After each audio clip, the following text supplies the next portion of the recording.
Iya, yang dibahas Ya, kurikulum udah kami. nanti yang salah lagi. Mau dilacak, akhirnya dari pembukaan, dari penyambutan, dari SDG, pembukaan semua. Itu mah namanya itu namanya modul ajar. SPPH ya, Mister itu nggak modul ajar. Belajar sekarang. Kalau jelas SPPH.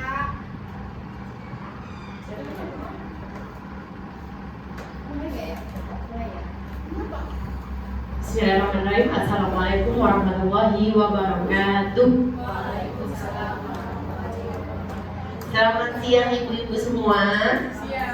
Masih semangat siang ini? Masih kok suaranya? Masih semangat? Masih ya. Ibu-ibu semua terima kasih banyak sudah hadir hari ini. Jadi mohon izin hari ini saya akan menyampaikan terkait diseminasi budaya positif ya. Nanti waktu kita kurang lebih 60 menit ya gitu Bapak Ibu. Jadi ini ibu-ibu semua, jadi ini merupakan tugas untuk memenuhi tugas aksi nyata pada modul 1.4 gitu, dimana saya sebagai calon guru penggerak rekognisi angkatan pertama jadi diminta ataupun mempunyai tugas untuk membagikan informasi ataupun pemahaman tentang budaya positif. Budaya positif itu seperti apa sih? Terus bagian-bagian dari budaya positif itu apa saja gitu ya, ya ibu-ibu semua ya. Nah, ini ada perkenalan dan nggak usah kenalan ya sebenarnya kan udah kenal ya ibu-ibu semua ya gitu. Jadi nama saya Septriani, saya merupakan CGP dari Rekognisi Angkatan 1. Kemudian agenda kita hari ini kita akan perkenalan sudah ya, kemudian kita akan pembukaan doa dan ice breaking. Kemudian ada kesepakatan kelas gitu, seperti apa sih kesepakatan kelas itu gitu. Apakah kesepakatan kelas itu merupakan bagian dari budaya positif. Kemudian ada tujuan kegiatan kita hari ini. Kemudian ada terkait materi disiplin positif dan nilai-nilai kebajikan universal. Kemudian ada teori motivasi. Kemudian hukuman, penghargaan, dan restitusi. Selanjutnya nanti kita akan belajar juga terkait keyakinan kelas. Apa sih itu keyakinan kelas? Kemudian ada materi juga terkait kebutuhan dasar manusia dan dunia berkualitas. Kemudian ada restitusi atau 5 posisi kontrol kita sebagai pendidik gitu. Kemudian kita akan belajar juga terkait restitusi dan segitiga restitusi. Baik ibu-ibu semua, sebelum kita mulai, alangkah baiknya kita memulai kegiatan hari ini dengan berdoa ya ibu-ibu semua gitu. Mari kita memulai kegiatan hari ini dengan membacakan doa sesuai dengan kepercayaan dan keyakinan masing-masing. Mari kita tundukkan sejenak kepala kita untuk memohon agar dipermudah, dan apa yang saya sampaikan mudah-mudahan bisa ibu pahami dan bisa diterapkan di dalam kelas ibu-ibu ya. Berdoa menurut kepercayaan masing-masing, dimulai.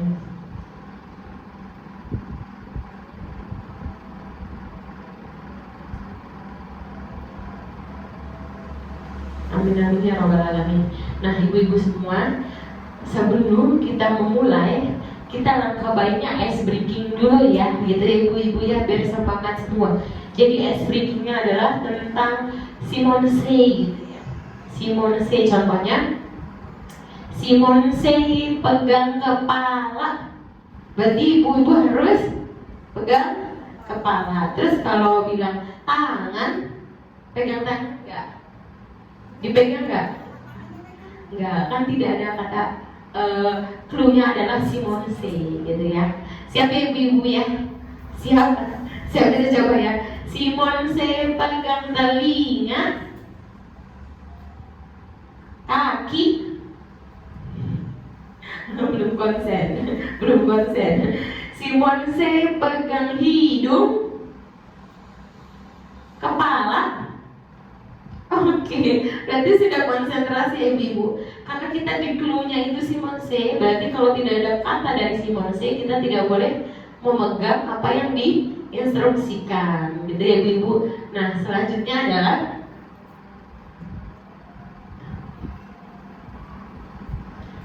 ini ada contoh dari kesepakatan kelas ya ibu-ibu semua. Jadi dalam kegiatan diskusi ini kita nanti seluruh peserta itu memiliki kesempatan untuk berpendapat. Kemudian kita akan berpikiran terbuka dan saling menghormati.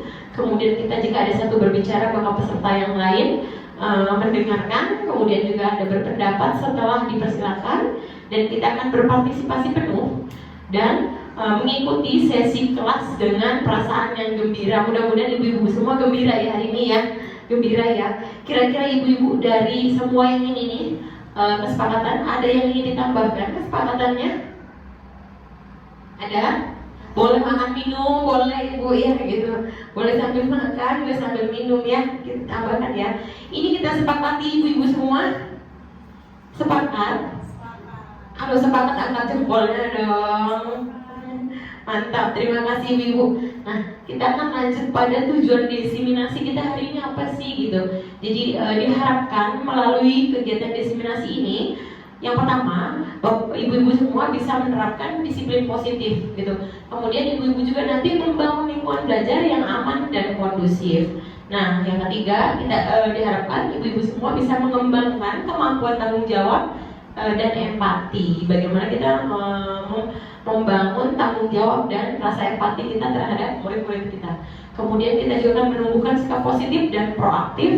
Dan yang terakhir, kita akan menerapkan segitiga restitusi dalam menyelesaikan masalah. Nah, untuk disiplin positif dan nilai-nilai kebajikan universal, yang pertama kita akan membahas terkait disiplin positif dan nilai-nilai kebajikan universal. Untuk disiplin positif ini keluar dari teori kontrol Dr. William Gleiser, di mana beliau adalah seorang psikiater dan pendidik.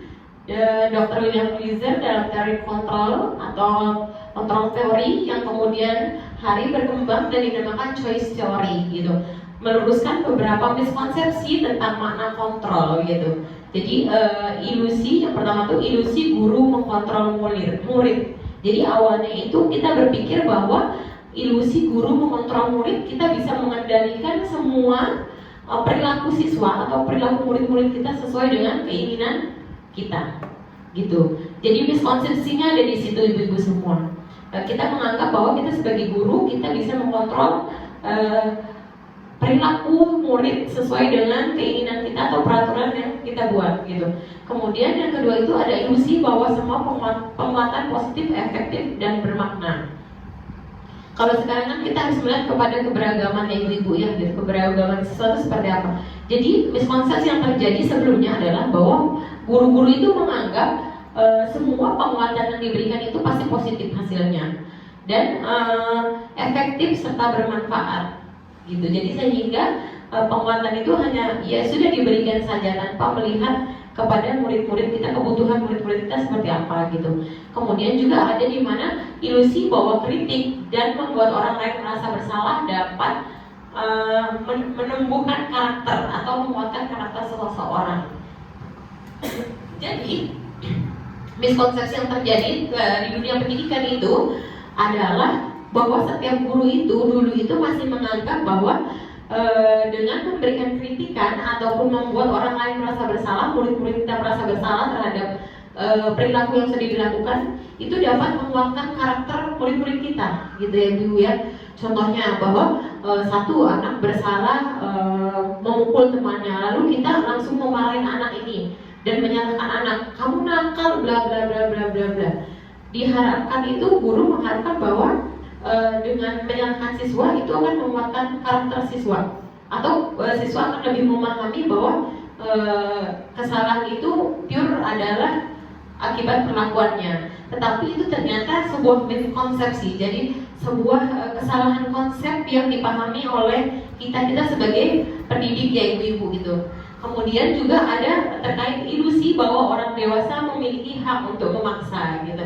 Jadi sebelum teori ini kita pahami, ibu-ibu mungkin kita masih pola didik kita adalah otoriter gitu. Jadi kita menganggap bahwa karena saya yang lebih dewasa, kita sebagai pendidik, kita sebagai guru, kita itu bisa memaksa anak untuk mengikuti peraturan yang kita buat, ataupun kita mengambil hak-hak murid kita. Sebenarnya murid kita sistem belajarnya kinestetik gitu, tapi kita memaksa dia untuk belajar dengan sistem yang statis gitu ya. Jadi dia tidak bergerak gitu. Kita memaksa dia untuk terus duduk di situ, melihat buku dan lain-lain. Nah itu miskonsepsi yang terjadi gitu.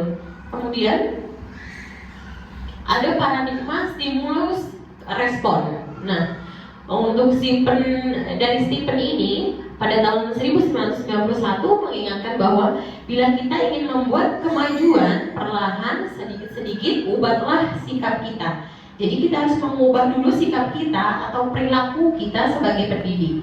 Kemudian, namun bila kita ingin memperbaiki cara-cara utama, maka kita perlu mengubah kerangka acuan kita. Ubahlah bagaimana Anda melihat dunia, bagaimana Anda berpikir tentang manusia. Ubahlah paradigma Anda dan skema pemahaman dan penjelasan aspek-aspek tertentu tentang realitas. Jadi ibu-ibu semua, di sini kita akan belajar bagaimana kita merubah paradigma kita dari miskonsepsi yang terjadi menjadi stimulus respon.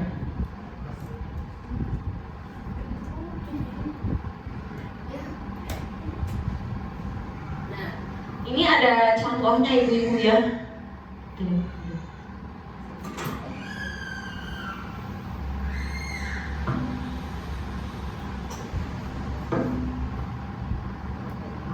Gak apa-apa ya pendeknya. Nih ada contoh stimulus respon bahwa realitas atau kebutuhan kita sama. Jadi miskonsepsinya adalah paradigma di awal kita bahwa kita menganggap kita punya kebutuhan yang sama nih ibu-ibu gitu. Tapi ternyata di teori kontrol itu mengatakan bahwa realitas atau kebutuhan kita itu berbeda. Kemudian semua orang melihat hal yang sama. Untuk teori kontrolnya, setiap orang memiliki gambaran yang berbeda. Itu pula yang akan terjadi pada murid-murid kita ya ibu ya. Kemudian pada stimulus respon itu kita mencoba mengubah orang agar berpandang sama dengan kita. Jadi kita itu menuntut murid-murid kita untuk mengikuti pola yang kita buat ataupun aturan yang kita buat tanpa melihat pada kebutuhan siswa. Nah, pada teori kontrol kita berusaha memahami pandangan orang lain tentang dunia gitu. Kemudian pada teori stimulus respon ada orang lain perilaku buruk dilihat sebagai suatu kesalahan. Jadi di stimulus respon itu kita berpikir bahwa segala perilaku buruk ataupun yang tidak sesuai dengan norma itu merupakan suatu kesalahan dari murid-murid kita gitu. Tetapi pada teori kontrol kita akan melihat bahwa semua perilaku memiliki tujuan. Jadi meskipun itu perilaku buruk ibu-ibu, tapi itu ada alasan kenapa anak tersebut melakukan hal yang tidak sesuai dengan norma begitu. Kemudian orang lain bisa mengontrol saya. Di stimulus respon itu kita menganggap bahwa orang lain bisa mengontrol saya. Di teori kontrol hanya Anda yang bisa mengontrol diri Anda. Jadi yang bisa kontrol diri kita ya diri kita sendiri. Jadi bukan orang lain yang bisa mengontrol kita. Jadi kita harus bisa mengelola diri kita, kesadaran diri kita itu seperti apa gitu. Posisi kita tuh sebagai apa di sini gitu. Kemudian pada bagian stimulus respon, saya bisa mengontrol orang lain. Nah, di teori kontrol Anda tidak bisa mengontrol orang lain. Nah, kembali lagi bahwa yang bisa mengontrol diri kita hanya diri sendiri gitu ya. Kemudian pada stimulus respon ada pemaksaan, ada pada saat bujukan gagal. Nah, di sini pemahaman kita adalah bahwa jika kita membujuk murid kita nih Bu, contohnya murid kita itu tidak mau masuk kelas, terus kita berlakukan bujukan, ayolah nak, masuklah gitu kan, ayo anak pintar, anak soleh, masuk. Nah, ternyata saat bujukan kita gagal, anak tidak mau masuk, muncullah si pemaksaan ini, angkat langsung masukin. Nah, betul, itu di stimulus responnya tuh seperti itu. Tapi di teori kontrol kita diajarkan bahwa kolaborasi dan konsensus menciptakan pilihan-pilihan baru. Jadi kita berikan pilihan-pilihan pada murid. Kalau Anda nggak mau masuk, maunya apa sekarang gitu? Mau main dulu atau mau masuk gitu, atau bagaimana gitu. Jadi kita berikan pilihan ke anak dulu gitu ya. Kemudian pada stimulus respon itu model berpikir menang atau kalah. Di teori kontrol itu model berpikir menang-menang. Jadi kalau di stimulus respon itu kita sebagai pendidik berpikir bahwa ada menang, ada kalah. Jadi ada menangnya di guru, kemudian kalahnya pada murid. Tapi kalau di model berpikir di teori kontrol itu menang-menang. Jadi saling menguntungkan. Jadi pada guru itu diuntungkan, pada murid diuntungkan. Jadi di setiap masalah yang terjadi itu menguntungkan kedua belah pihak.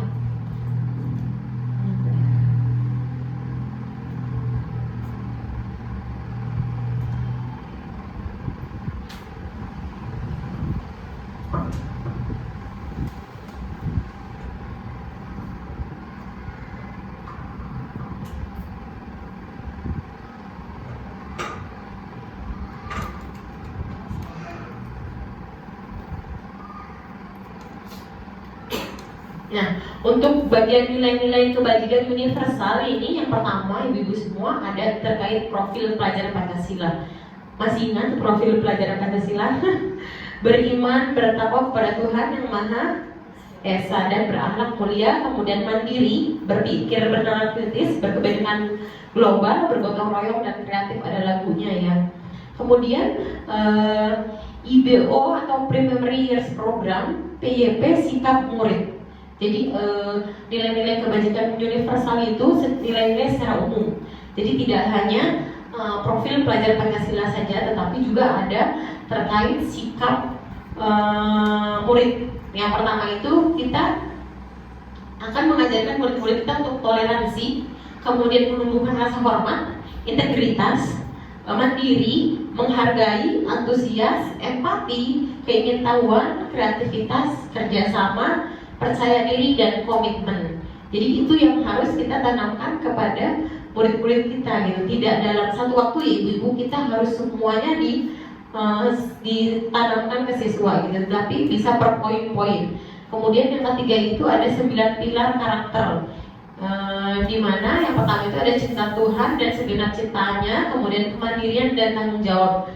Selanjutnya ada kejujuran atau amanah dan diplomatis, kemudian hormat dan santun, ada dermawan, suka menolong dan gotong royong, kemudian percaya diri, kreatif dan pekerja keras, kepemimpinan dan keadilan, baik dan rendah hati, toleransi, kedamaian dan kesatuan.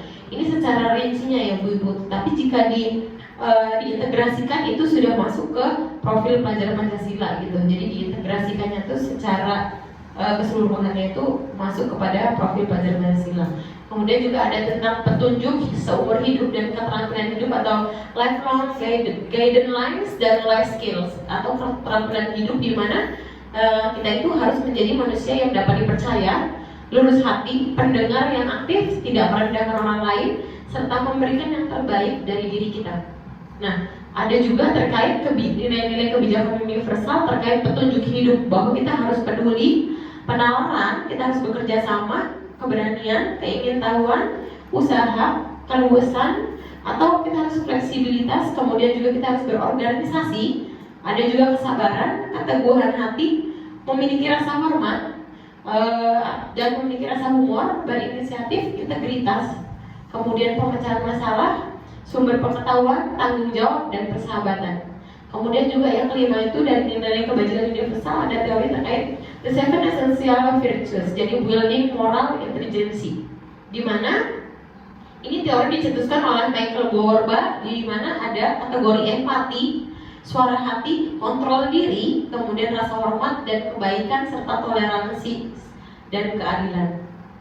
Ini nilai-nilai kebajikan universal. Kemudian ada proyek nilai-nilai kebajikan ya Bu ya gitu. Jadi ada beberapa nih, banyak nih Bu nih, ada peduli, rajin, integritas, rasa hormat, keterus-terangan, keberanian, kebahagiaan, tanggung jawab. Jadi sebenarnya banyak sekali nilai-nilai kebajikan yang bisa kita terapkan pada murid-murid kita. Bukan berarti ya Bu ya dalam satu waktu ibu-ibu tuh borong semuanya nih gitu, tidak. Tapi dalam setiap kegiatan atau setiap hari pembelajaran yang kita berikan, kita bisa menanamkan nilai-nilai kebajikan universal ini. Jadi kita bisa mengintegrasikan nilai-nilai kebajikan universal gitu. Contohnya ibu-ibu itu punya proyek berbagi.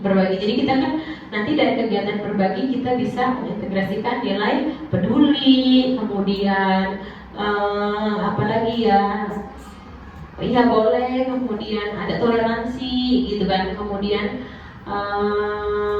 baik hati, kemudian ada juga tenggang rasa gitu. Jadi banyak nilai-nilai kebajikan universal yang bisa kita integrasikan di dalam setiap pembelajaran kita ya Bu ya. Kemudian kita akan masuk pada teori motivasi, hukuman, dan penghargaan serta restitusi. Nah, ada 3 motivasi perilaku manusia. Yang pertama itu untuk menghindari ketidaknyamanan atau hukuman. Jadi motivasi itu ada motivasi intrinsik dan ekstrinsik ya Ibu. Contohnya yang membuat kita untuk melakukan sesuatu atau berbuat sesuatu yang lebih baik lagi itu ada 3 motivasi perilaku manusia. Yang pertama itu kita sebagai melakukan hal tersebut untuk menghindari ketidaknyamanan atau hukuman. Contohnya, kita datang tepat waktu karena kita menghindari ada SP gitu ya, surat peringatan. Jadi sehingga kita datangnya pagi terus, tidak terlambat gitu. Kemudian kita untuk mendapatkan imbalan atau penghargaan dari orang lain. Contohnya kita bekerja lebih baik lagi setiap harinya, atau kita membuat sebuah prestasi atau terobosan baru karena kita ingin diakuin, atau kita ingin diberikan penghargaan, atau kita ingin diberikan kenaikan gaji dan lain-lain gitu. Jadi teori motivasi itu yang berbeda-beda seperti itu. Kemudian untuk menjadi orang yang mereka inginkan dan menghargai diri sendiri dengan nilai-nilai yang mereka percaya. Jadi kita itu ingin menjadi seseorang yang diharapkan oleh orang lain gitu. Jadi fokus kita tuh, oh aku berbuat sesuatu karena si Bu ini percaya bahwa saya bisa melakukan hal tersebut gitu kan. Jadi sehingga saya akan menjadi orang kepercayaan dari Ibu A atau Ibu B atau Ibu C gitu ya. Ini teori motivasi. Kemudian ada hukuman, konsekuensi, dan restitusi.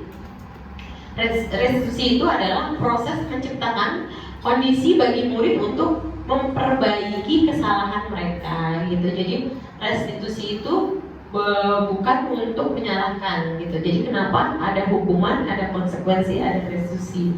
Nanti mana sih yang paling tepat yang bisa kita terapkan dalam penyelesaian masalah yang terjadi pada murid-murid kita. Nah gitu. Jadi pada restitusi ini sehingga mereka bisa kembali pada kelompok mereka dengan karakter yang lebih kuat. Ini dari Terry Goldstein pada 2004. Jadi dengan restitusi ini kita bisa menyelesaikan permasalahan yang terjadi pada murid kita dengan lebih menguatkan lagi karakter murid-murid kita. Kalau kita menggunakan hukuman atau konsekuensi itu bisa menjadikan murid kita tidak lebih baik dari hari ini gitu. Tapi kalau restitusi itu akan memberikan solusi dan meningkatkan karakter anak gitu. Nah, restitusi ini juga merupakan proses kolaboratif yang mengajarkan murid untuk mencari solusi untuk masalah mereka. Jadi nanti murid-murid itu akan menemukan solusi sendiri dari permasalahan yang dihadapinya gitu. Tanpa kita yang harus meminta bahwa contohnya anak melakukan kesalahan, kita meminta murid-murid kita untuk ayo kamu tadi sudah memukul bla bla bla bla gitu. Tapi dengan restitusi kita akan menggali apa yang sudah kamu lakukan terhadap si A, sehingga anak itu nanti mengetahui bahwa oh tadi kesalahan yang terjadi pada diri saya adalah karena saya kesal, saya memukul si A gitu. Jadi dia bisa mengetahui peta posisi diri dia seperti apa. Kemudian dengan restitusi ini juga membantu murid berpikir tentang orang seperti apa yang mereka inginkan gitu. Dan bagaimana mereka harus memperlakukan orang lain. Jadi tidak hanya memikirkan ego diri anak tersebut. Jadi anak tidak menganggap bahwa perilaku yang sudah dilakukannya itu benar, merupakan benar dan harus dilakukan tanpa memikirkan perasaan orang lain. Nah dengan restitusi ini nanti anak bisa menumbuhkan karakter baru serta kemampuan dalam memahami orang lain gitu ya, rasa simpati dan empati. Nah selanjutnya ada keyakinan kelas gitu. Apa sih keyakinan kelas itu Ibu? Mungkin Ibu tuh sudah sering ya memahami Apa keyakinan kelas? Ada keyakinan kelas, kesepakatan kelas, ada peraturan sekolah gitu. Ada yang tahu apa bedanya? Tahu? Ada yang tahu? Nah, jadi kalau untuk keyakinan kelas ini sendiri merupakan nilai-nilai keselamatan atau kesehatan. Inilah yang kita sebut sebagai suatu keyakinan. Nah, jadi keyakinan itu nilai-nilai keselamatan dan kesehatan. Gitu. Kemudian nilai-nilai ini merupakan nilai-nilai kebajikan universal yang disepakati. Jadi kembali kepada tadi ada yang nilai-nilai kebijakan universal yang banyak tadi, ada profil belajar Pancasila, ada simpati, empati, tanggung jawab, terus belas kasih, gotong royong dan lain-lain ya. Itu nanti kita keyakinan kelas itu akan ambil dari nilai-nilai kebajikan universal. Kemudian secara tersirat dan tersurat. Jadi nanti nilai-nilai keyakinan kelas itu akan kita buat dalam bentuk poster gitu. Bisa contohnya tuh nanti saya berikan contohnya ya Bu ya gitu. Jadi seperti apa sih membuat keyakinan kelas gitu. Kemudian terlepas dari latar belakang, suku, negara, bahasa maupun agama. Jadi tidak ada diskriminasi ataupun rasis gitu ya. Jadi kita melihat semua secara universal.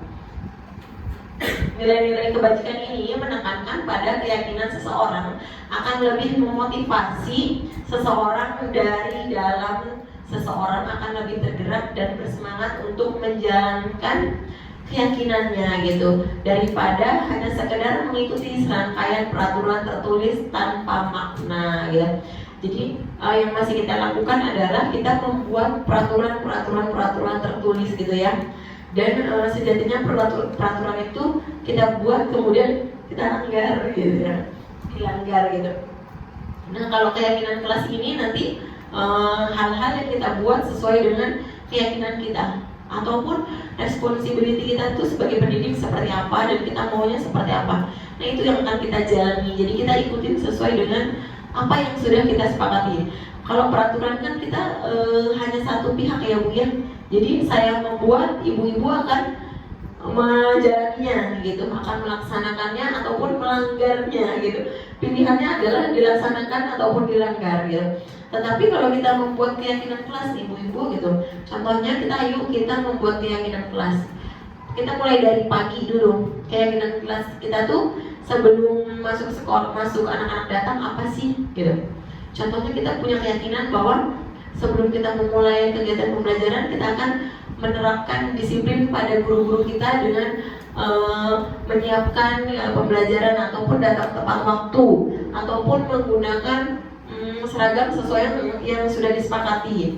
Itu merupakan keyakinan yang kita percaya sehingga ibu-ibu tidak perlu lagi tidak perlu menganggap bahwa oh saya tuh harus datang jam segini karena nanti kalau saya tidak datang jam segini gaji dipotong atau enggak kalau saya datang terlambat nanti saya tidak ada kenaikan gaji gitu ya. Nah tapi kalau keyakinan akan menjadi seperti ini.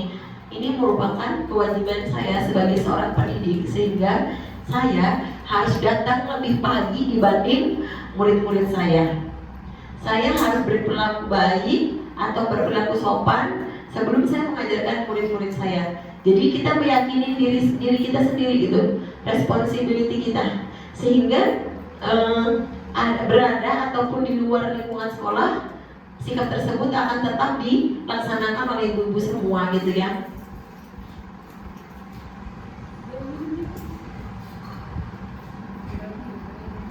Berikut ada tahapan menciptakan program kebajikan gitu. Yang pertama itu kita akan lihat daftar kebajikan yang telah disusun bersama. Jadi ibu-ibu nanti tadi kan ada nilai-nilai kebajikan universal yang banyak tadi ya gitu. Ibu bisa list tuh, contohnya beriman dan bertakwa kepada Tuhan Yang Maha Esa dan berharap mulia. Kemudian ada kreatif ataupun inovatif, mandiri, gotong royong. Nah, ibu-ibu tulis dulu tuh nilai-nilai kebajikannya tuh yang banyak itu, baru nanti membuat sebuah keyakinan. Oh, dengan nilai agama itu keyakinan kita bahwa anak-anak pagi harus sholat duha gitu kan, atau kita punya keyakinan dengan anak melakukan sholat duha maka anak-anak bisa memahami nilai-nilai dari nilai agama gitu dan nilai kebajikan universal, sehingga hal tersebut diyakini gitu ya, diyakini untuk dilaksanakan secara bersama-sama. Kemudian itu yang kedua, ada tentukan nilai-nilai kebajikan yang ingin dijadikan perhatian utama di sekolah Anda.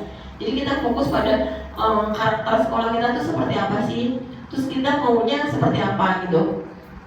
Jadi setiap lembaga itu punya karakter yang berbeda-beda. Kita tidak bisa menyamakan lembaga kita dengan lembaga orang lain gitu. Ataupun ternyata nanti di lembaga lain itu punya ide yang mungkin bisa kita integrasikan ke dalam pembelajaran, itu juga boleh. Tapi kita juga harus memodifikasinya gitu, memodifikasinya. Kemudian yang nomor 3, ada sempurnakan beberapa daftar nilai-nilai kebajikan yang utama. Bahas kembali dalam kelompok utama. Jadi kita akan memilih kembali dari nilai-nilai kebajikan yang sudah kita tulis, mana sih yang contohnya kategorinya tuh mirip-mirip nih gitu. Toleransi dengan menghargai gitu kan. Lalu bagian mana yang paling utama yang ingin kita yakini di dalam keyakinan kelas tersebut gitu. Kemudian ada juga buatlah poster atau muat di sosial media keyakinan kelas Anda gitu. Jadi nanti kita buat posternya gitu ya ibu-ibu. Selanjutnya ada pembentukan keyakinan sekolah. Nah, kalau ini keyakinan sekolah atau kelas. Yang pertama, keyakinan kelas ini bersifat lebih abstrak daripada peraturan yang lebih rinci dan konkret. Jadi kalau peraturan itu tidak boleh A, B, C, D gitu. Tapi kalau keyakinan kita sesuaikan dengan kebutuhan kita atau hal yang kita yakini. Nah, yang kedua itu keyakinan kelas berupa pernyataan universal. Jadi pernyataan secara umum tidak menyudutkan kepada personality orang gitu.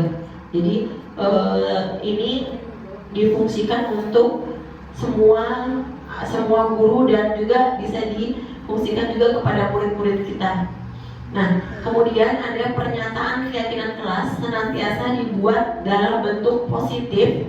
Kemudian kalau keyakinan kelas ini kita akan mengubah kalimat negatif menjadi kalimat yang lebih positif gitu ya, sehingga kita meyakininya menjadi sebuah keyakinan yang harus kita terapkan tanpa ada motivasi secara eksternal gitu ya. Kemudian juga nanti di keyakinan kelas ini hendaknya tidak terlalu banyak ya ibu-ibu ya. Kalau peraturan itu kan poinnya banyak, bisa sampai 20, 10 sampai 15 gitu ya. Ada sampai 20. Pakai kerudung belah, pakai ini gitu kan ya. Banyak sekali kalau peraturan. Tetapi kalau di keyakinan kelas itu lebih sedikit sehingga mudah diingat dan disepakati, kemudian dipahami seluruh warga kelas gitu. Jadi guru-guru itu lebih mudah memahami hal yang harus dilakukan atau hal yang diyakini gitu. Kemudian kita juga ada keyakinan kelas sebaiknya sesuatu yang dapat diterapkan di lingkungan tersebut gitu. Jadi jangan buat peraturan yang sebenarnya itu tidak relate dengan sekolah kita gitu. Buat yang relate dengan sekolah kita. Kemudian juga ada kita semua warga kelas hendaknya ikut berkontribusi dalam pembuatan keyakinan kelas lewat kegiatan curah pendapat gitu ya Bu ya. Jadi kita membuat keyakinan kelas itu secara diskusi gitu Ibu, tidak berdasarkan dari kepala sekolah saja yang membuat, namanya itu peraturan kan, sehingga peraturan yang sudah dibuat itu dilanggar karena hanya personality yang membuat gitu. Tetapi kalau kita bersama itu akan menjadi tanggung jawab, apalagi kalau ibu mencurahkan nilai-nilai kebajikan universalnya, ibu satu gitu kan. Nah itu kan kalau mau kita tidak lakukan atau kita langgar, kita kan punya tanggung jawab ya Bu dengan apa yang sudah kita utarakan gitu kan. Kita menyampaikan tersebut berarti kita harus bertanggung jawab dengan apa yang kita sampaikan, nilai yang sudah kita sampaikan gitu. Kemudian juga bersedia meninjau kembali keyakinan kelas dari waktu ke waktu. Nah, keyakinan kelas ini juga tidak menutup kemungkinan nanti ada pergeseran ya Bu ya. Pergeseran dalam arti, oh ternyata nilai ini tuh sudah sangat menetap di diri kita. Jadi kita boleh tambahkan keyakinan baru yang kita lihat memang ada kesenjangan di situ. gitu. Jadi kita menambahkan nilai baru boleh, kita memodifikasinya kembali juga boleh gitu. Nah ini tuh